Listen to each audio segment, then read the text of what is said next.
In today's video, I'm going to give my full review of the new Canon EOS R5.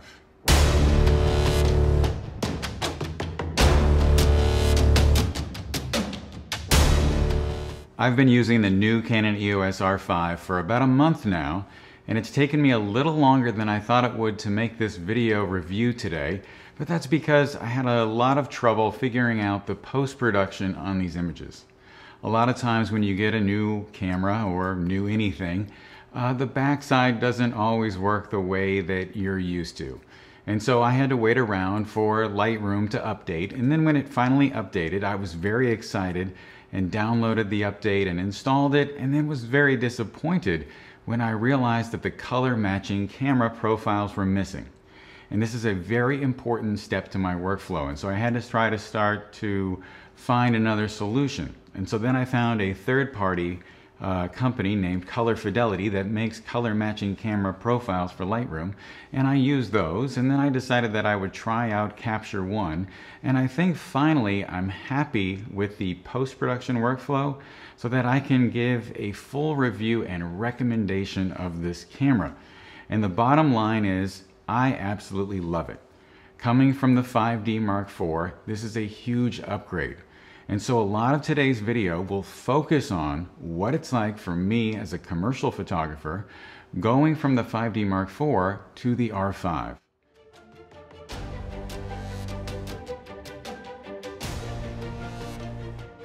And in case you're wondering, most of the time when you're watching my videos, they're recorded with the Canon C200 in RAW.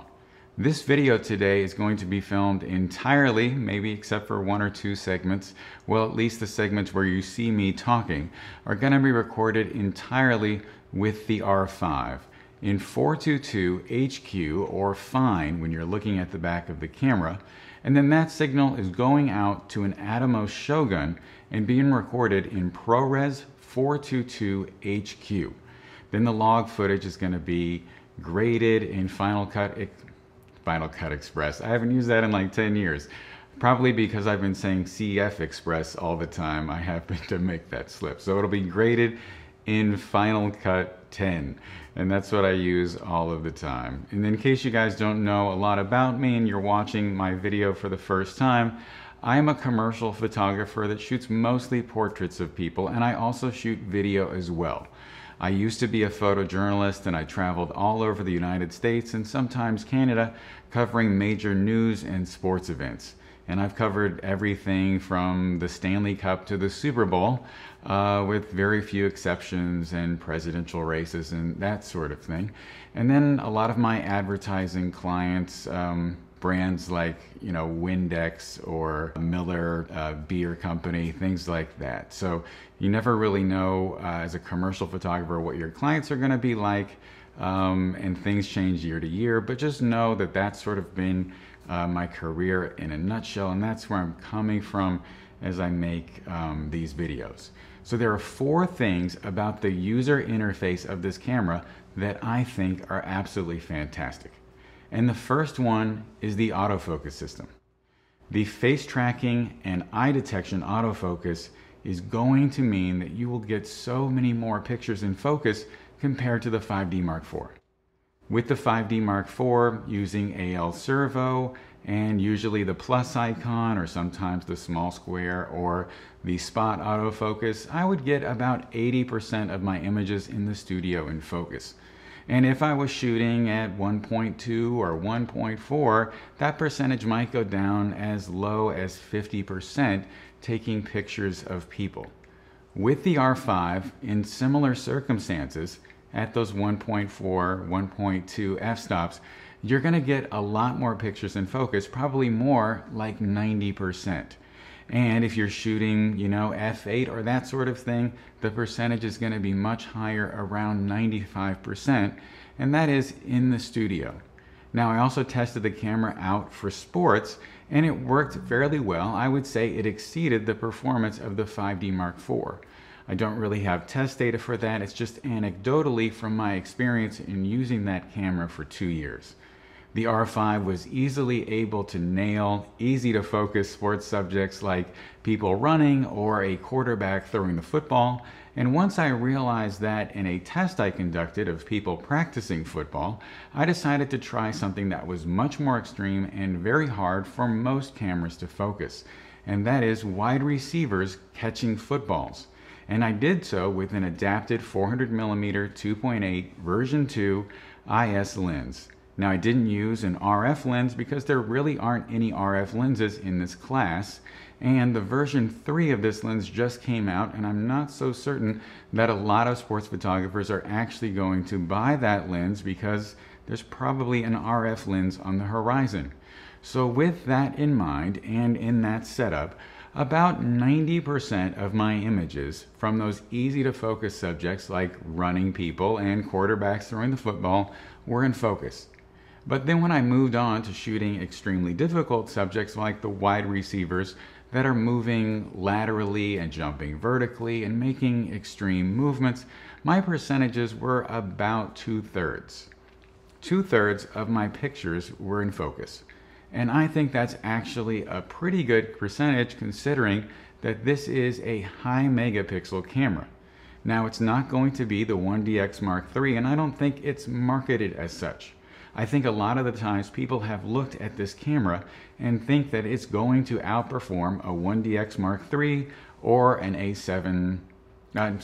or an A9 Mark II, or it's also going to outperform an A7S III. It is not a videographer camera, I don't think so. It is not necessarily a sports camera. It is a commercial, everyday photography camera. One that you would use for weddings and portraits and events. And sure, some people are going to use it when they're shooting sports and they're shooting videos. And every camera has its pluses and minuses. I think that this camera is really going to excel when it comes to the studio environment. Whereas those other cameras are going to excel when it comes to sports and when it comes to shooting video. But neither one of those cameras can shoot a 45 megapixel picture. And that is what is really important to me. Now, an add-on to the autofocus system is touch and drag AF. And that is when you use your thumb on the back of the camera touching the screen, and then you can move your thumb around and indicate to the camera where you would like it to focus. If you're using face and eye detection, I think this would be a great way during an event like a wedding, or let's say a press conference or a convention, to indicate to the camera which face you would like it to focus on and track. And this is a great interface overall. It used to be that with previous Canon cameras, I would use Custom Function 4, at least that's what it was called originally in the 1 series, and that would make the rear thumb button, the one in the middle with the asterisk, start your autofocus. With this camera, the R5, I just have it focus continuously all the time whenever I point it at anything. The reason why I was using Custom Function 4 in those older cameras was because I would have to focus and recompose. With the R5, it just gets things in focus and it works. I don't have to recompose because the face detection or the eye detection and the face tracking, or when I make a point, I can put that point that I want to focus on anywhere in the frame. It doesn't have to be sort of in that center oval. It can go almost all the way to the edges.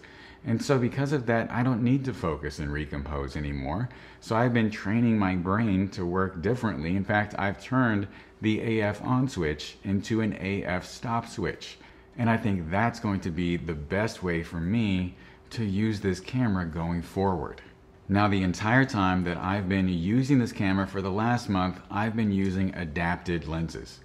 I used my friend's RF 24 to 105 for maybe a few shots during a portrait shoot, but I didn't test those RF lenses extensively, so any of the things that I say today with regard to the camera's performance are specifically regarding its performance with adapted lenses. Most of the time I was using the Sigma Art 85mm 1.4 or the Sigma Art 50mm 1.4, and I also used the 70-200 EF version 2 IS, I believe, 2.8 lens, and sometimes I use the 24-70 version 2 2.8, and I probably used another lens in there somewhere. Oh, I probably used the 100mm macro. But with using all of these lenses, the camera performed great. And of course I used that 400 2.8. Now I might end up getting Sigma Art 85 in the RF mount, or I might get the Canon lenses in the RF mount, the 1.2 50 and 1.2 85. I used to have those lenses for the EF mount, but I haven't made that decision yet, and when I bought the camera, wasn't sure if I was going to love it, so I wasn't really going to invest in the glass just yet. The one thing I'm really looking out for and hoping will exist is a 70-200 f4 with internal zooming. I do not like the fact that the 70-200 2.8 RF lens extends as you zoom it, because I've had a lot of difficulty with all of my 24 and 28 to 70 2.8 lenses over the years. In fact, every single one of them has had to be sent in at least once to be repaired, because that front element gets out there and then it gets knocked around, and then the lens ends up out of plane and all of your pictures end up out of focus like it's a tilt shift. So the last thing I want in the world, unfortunately, is that RF 70-200 2.8 that lipsticks, as I'm very fond of saying. The second feature that I really love about this camera is that you can mask off the viewfinder so that you're only looking at a 3x4 black box. If you give me any size hole in the viewfinder, I am going to fill it up. And one of the problems that I end up running into all of the time when shooting in a 2x3 format is that I can never seem to hit the Instagram 4x5 crop perfectly. And I know that almost all of the images that I shoot, whether they're for clients or they're for my personal work, they're going to eventually end up on social media, most likely on Instagram, and most likely be facing this crop. So the 4x3 crop that you can do in this camera, I think will be perfect so that you're able to hit that hole. Now, on top of that, if you're shooting RAW plus JPEG, it will crop the JPEGs to the 4x3 crop. So a lot of the times before, with the 5D Mark IV, I would have to imagine what an 8x10 would look like in the 2x3 frame. And then a lot of the times when I'm shooting my portraits back here, I would end up having, extra floor that's off the set in the frame. I would also end up having, extra stuff in the headroom, like that softbox back there. And I wouldn't necessarily want to give that to my portrait clients for them to review. So I would have to go through and I would have to crop every frame manually. Now I have tested this out when you're using RAW plus JPEG and you import that RAW, a lot of the times that crop will be visible in your editing program. So far, I know that it shows up cropped in Canon's Digital Photo Professional, and it shows up cropped in Lightroom, but yesterday was my very first day using Capture One, and the crop didn't show up there, but it could have been an error on my part. Nevertheless, with the JPEG images, that crop is there. Now, one thing I forgot to mention with the RAW photos is that crop is only attached to the metadata, and so you can move it around in the RAW file after the fact, but you can't move it around in the JPEG. So just keep that in mind overall. And when you're looking through the viewfinder, you are looking at a masked off black box that is 4x3. You're not looking at something with lines going up and down on each side. And so that's very helpful for me. I just wish that it was 8x10, but I guess that's just what we have to deal with so far. Maybe they'll fix the firmware and it will get better. The next feature that I really love about this camera is in viewfinder image review. And so when you shoot a photo, as long as that photo is writing directly to the disk in the camera, and I'll get to that in a second, it will play back your last picture for you as soon as you remove your finger fully from the trigger. Now this will allow you to know whether or not the last picture you took had the correct lighting and your flash fired and that your framing is correct, and all of these things are going to lead to helping you be a more accurate photographer. Now, one of the things that I ran into when tethering to Capture One was that it only by default writes images to the computer which means that they're not stored on the camera's disk, which means that you can't see them. Now, a workaround that I came up with was to use Canon's EOS utility and have it move those photos to a hot folder, which then Capture One imported from, and it took all but 2 seconds for me to shoot a raw file on the camera, have it import to my computer through a USB-C cable, through EOS utility, and then have Capture One see that file and import it to Capture One, which I thought was a great workaround. When I tried tethering in Lightroom, I was unable to tether directly with the program and the camera. And so I had to use EOS utility again, Canon's tethering software, to get the image into my computer. And then in Lightroom, I set up an auto import folder and engaged auto import, and the photos came in that way. Now, while I was tethering, a lot of the time, the camera did feel warm to the touch after, hours of shooting, but I never had the camera overheat and shut down, so everything was fine from a photography point of view. Now, later in this review, I will talk about overheating in video, but I just want to stick to the photography features at the moment. So just to summarize, the in viewfinder image review is going to be hugely helpful for me to make sure that I get my photos as accurate as possible right off the bat. The fourth feature that I really love about this camera is exposure simulation. And exposure simulation just shows you in the viewfinder or on the back of the LCD exactly what your image is going to look like in your computer as a RAW file or a JPEG. Now, you don't have to worry about blowing an exposure when you're going from one room to another during a photojournalism or a wedding situation or anything that's fast moving.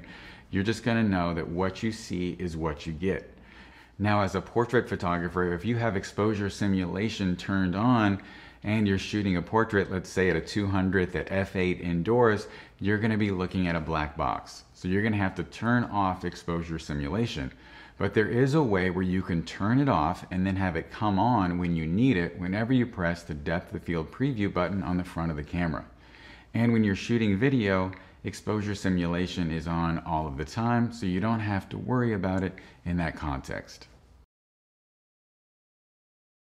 Having these four features might not seem like a huge deal to you, but it was actually a big deal to me earlier this week. I was taking pictures at an office, and like this always happens when you're shooting headshots of people, they'll throw in another shot that they want you to grab really quick. And so rather than take my R5 off of my tether and change the exposure and the lens and all of that stuff, I just grabbed my 5D Mark IV and went to go grab some shots of somebody at their desk. Now, admittedly, I was being a lazy photographer and I just sort of put it on automatic ISO and ballparked an exposure that I wanted, and walked over there and shot away. So first, I was disappointed that the camera's face and eye detection, didn't exist. That I had to, pick a focus point and then turn the autofocus on at that point and maybe focus and recompose. And so it was like going back to the old way of doing things.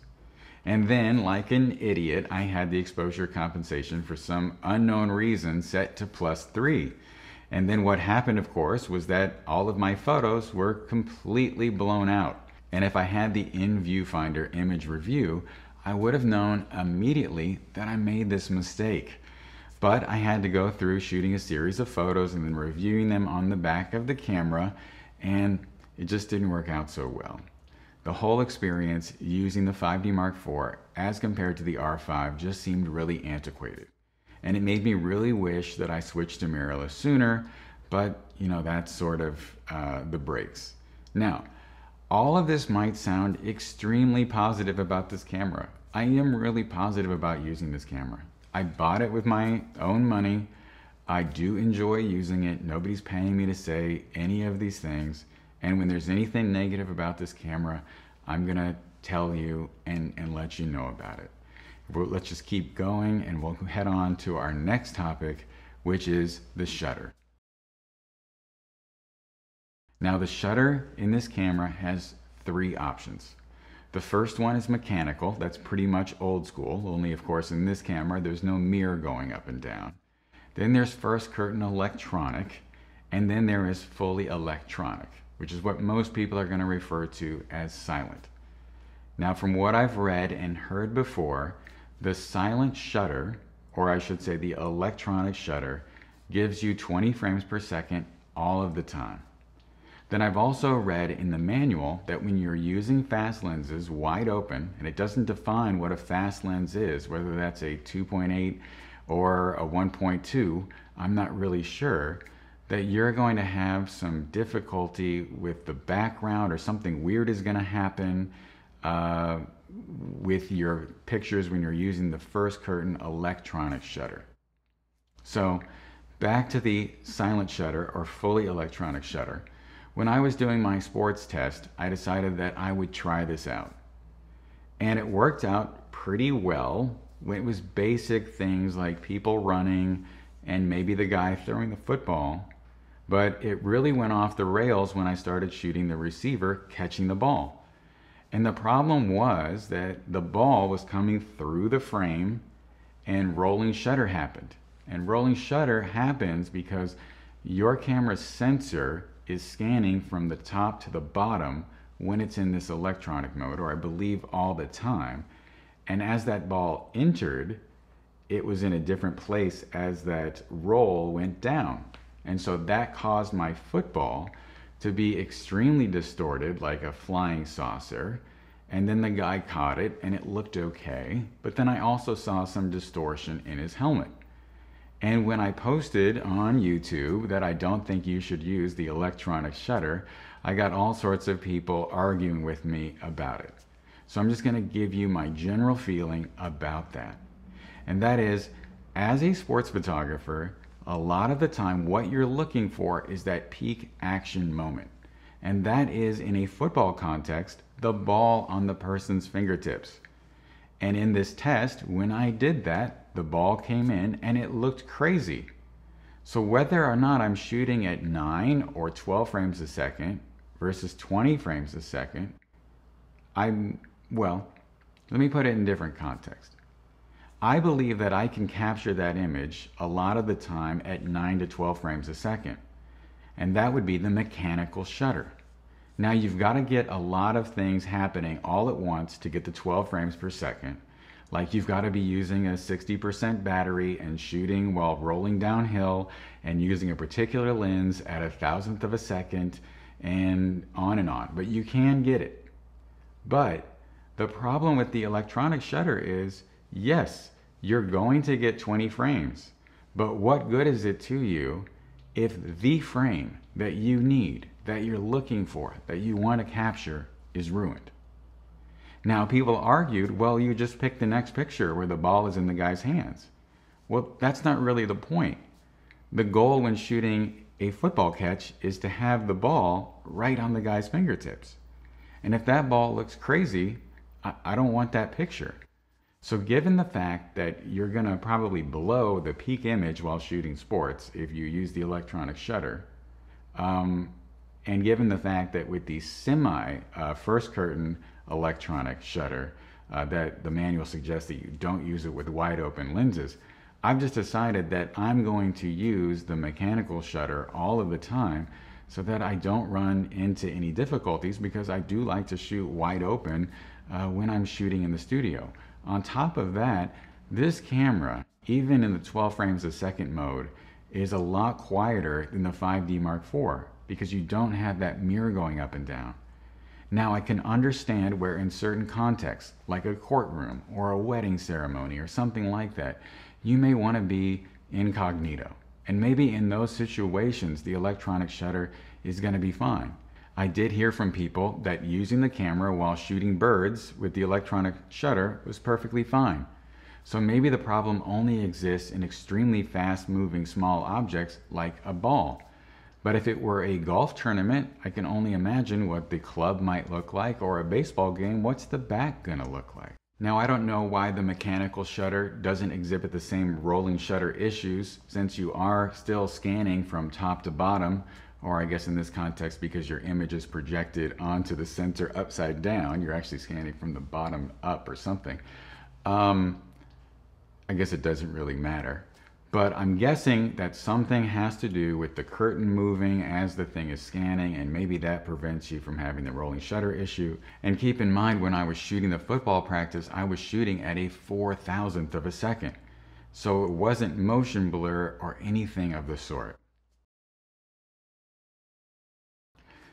The biggest reason, as I said at the top of this video, that I didn't make this review sooner was I wasn't happy with how I was able to edit images in my computer from the R5.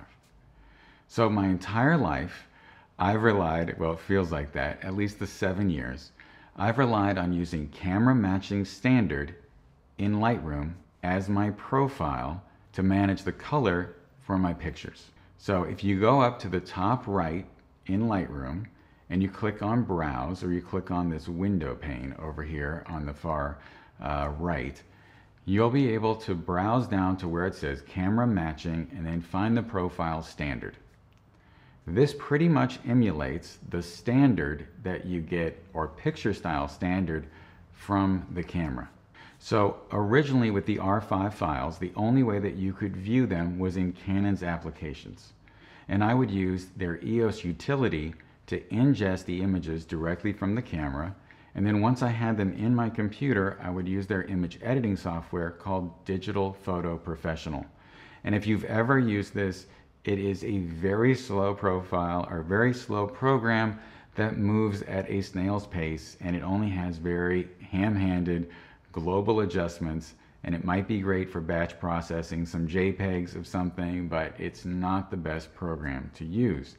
And so at first, that's all that we had to use with the R5. And then Adobe made a DNG converter that allowed you to get the R5 files into Lightroom, or the raw ones into Lightroom or into Photoshop. But the problem was, once you got them in there, there were no camera matching color profiles, which meant that you had to use Adobe Color or Adobe Standard, or just in general the Adobe profiles. Now, I don't know what Adobe made these programs to look like, but they don't really look that great to me as far as skin tones go. And so I've never used them. I've never liked them. They've never been part of my workflow. Now, other people that I know, they have used Adobe Standard, and they've done a bunch of color adjustments to get the image how they want it to look. For me, I just want the color to look very good right off the bat, and then make, fine-tune color adjustments like white balance and saturation and vibrance and green magenta and that sort of thing. Now, which way you like to do it, I'm not going to make a judgment on that.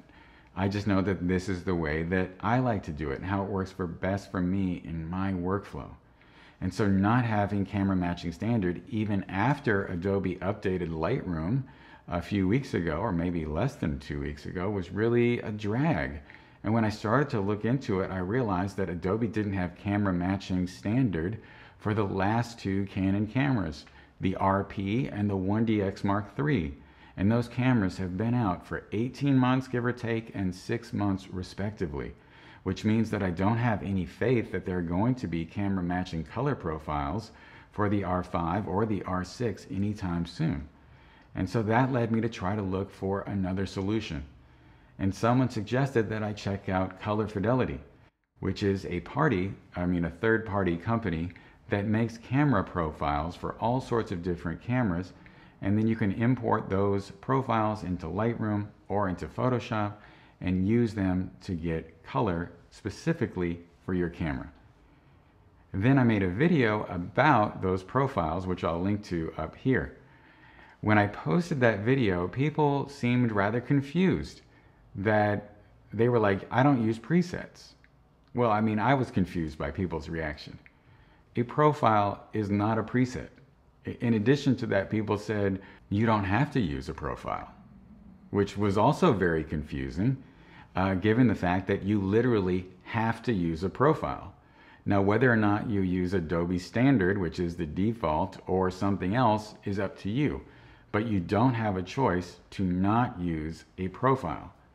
So I wanted to find a profile, and that's when I got the ones from Color Fidelity, and their standard pretty much matched the color that you got from DPP.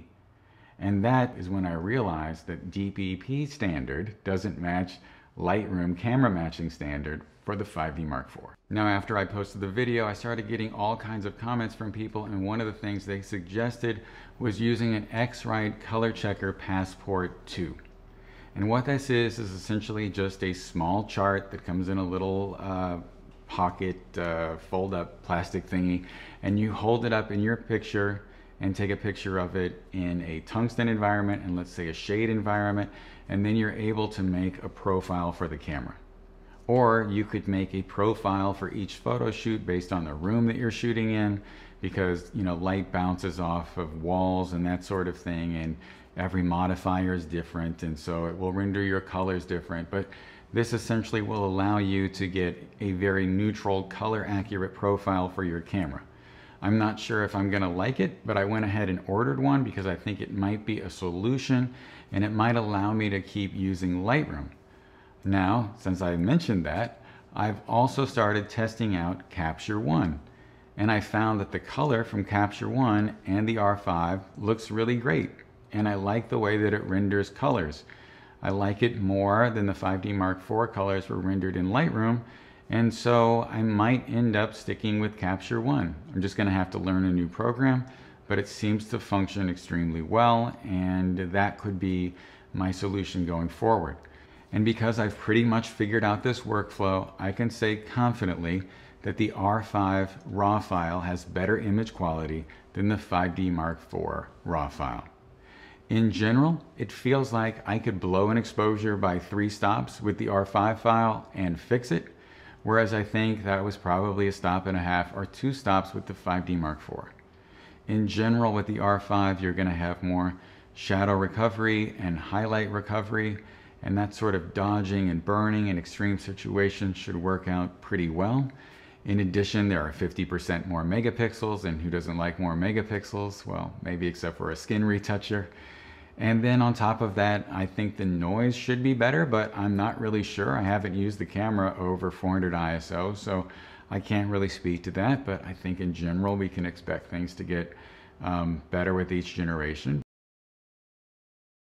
So let's move on to our next topic about this camera, which is shooting video and overheating. And this has probably been the biggest hot topic when it's come to this camera. You've probably heard 12 times a day since its release about the camera overheating while shooting video.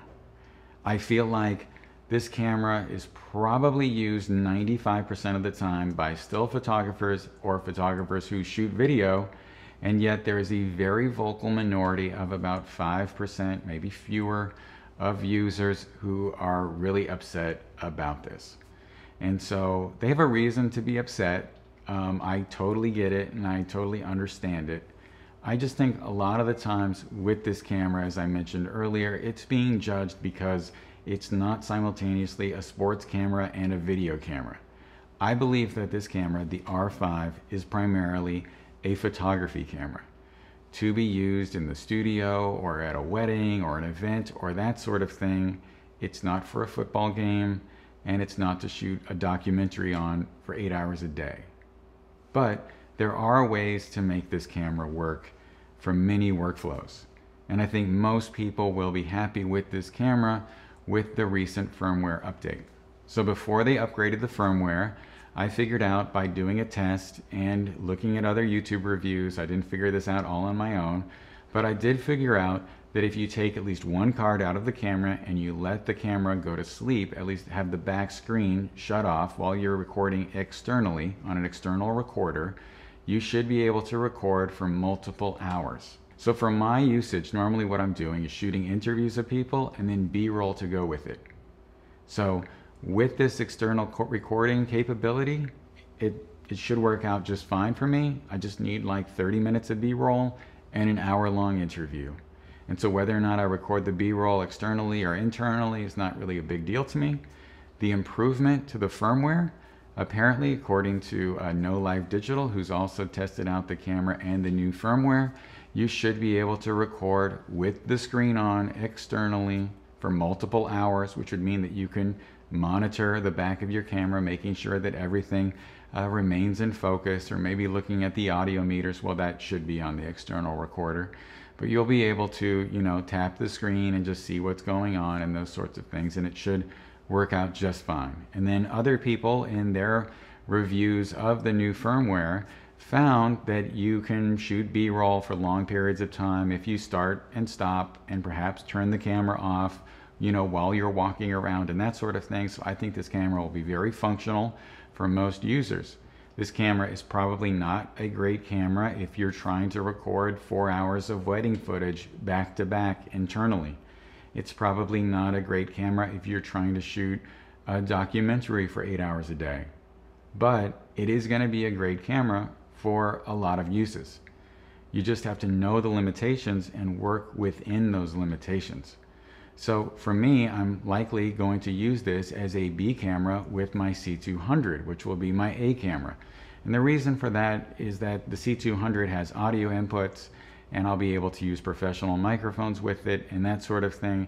And it should work out really well. And then I can use this on the side, just recording, you know, extra footage. I did a test. I used it on a real shoot, and I recorded externally in 422 ProRes HQ in log, and I was able to match the footage from the R5 to the raw footage from the C200. That is something I was never able to do with the 5D Mark IV raw footage. Or I should say the 5D Mark IV 4K footage. It definitely wasn't raw.